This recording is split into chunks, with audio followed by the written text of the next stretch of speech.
લોકમત ન્યૂઝમાં આપનું સ્વાગત છે। વડોદરા શહેરની કલેક્ટર કચેરી ખાતે વિશ્વ હિન્દુ પરિષદ અને બજરંગ દળ દ્વારા ગૌ હત્યા અને ગૌ તસ્કરી સંદર્ભે જિલ્લા કલેક્ટરને આવેદનપત્ર આપી રજૂઆત કરવામાં આવી હતી। વડોદરાની કલેક્ટર કચેરી ખાતે વિશ્વ હિન્દુ પરિષદ અને બજરંગ દળ દ્વારા ગૌ માતાની જે હત્યા થઈ રહી છે, તસ્કરી થઈ રહી છે, તે સંદર્ભે જિલ્લા કલેક્ટર કચેરી ખાતે આવેદનપત્ર આપી રજૂઆત કરવામાં આવી હતી।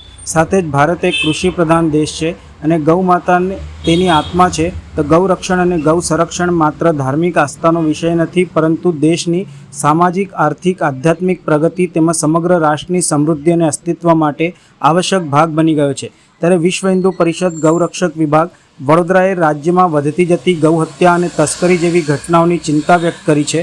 રાજ્ય સરકાર તેમજ પોલીસ પ્રશાસન આ ઘટનાઓની વિરોધમાં કાર્યવાહી કરે તેવી માંગ સાથે આજે જિલ્લા કલેક્ટર કચેરી ખાતે આવેદનપત્ર આપી રજૂઆત કરવામાં આવી હતી।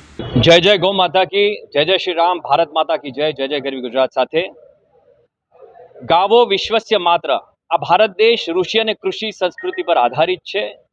આ ભગવાન મર્યાદા પુરુષોત્તમ શ્રી રામનું દેશ છે, આ કૃષ્ણનું દેશ છે, મહાદેવજી હનુમાનજીનું આ દેશ છે। આ દેશમાં જો સરેઆમ ગાયો ચોરાતી હોય, કપાતી હોય, એ કેમ સાંખી લેવાય?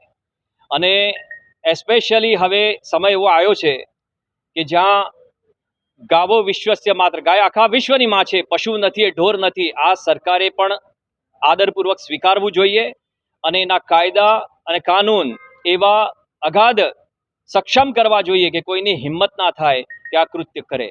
આજે વડોદરામાં વિશ્વ હિન્દુ પરિષદ અને બજરંગ દળ સંયુક્ત ક્રમે દક્ષિણ ગુજરાતના સર્વ ગૌ સેનાપતિઓ આજે કલેક્ટરશ્રીને આવેદનપત્ર આપવા અહીંયા પધાર્યા।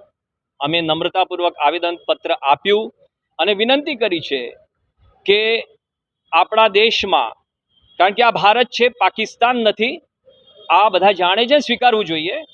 તો અહીંયા ગાયો કપાવી ના જોઈએ, ગાયો ચોરાવી ના જોઈએ। ગૌ રક્ષા, ગૌ સંરક્ષણ, ગૌ સેવા એ સન્માનપૂર્વક થવું જોઈએ। તો આજે અમે સર્વ અહીંયા ગૌ સેવકો અહીંયા હાજર થયા છે અને આવેદન આપ્યું છે। આશા કરીએ છીએ કે ત્વરિત તાત્કાલિક ધોરણે આના ઉપર અમલ કરવામાં આવે અને આપણા દેશને ઉજાગર કરવામાં આવે। જય ગૌ માતા કી।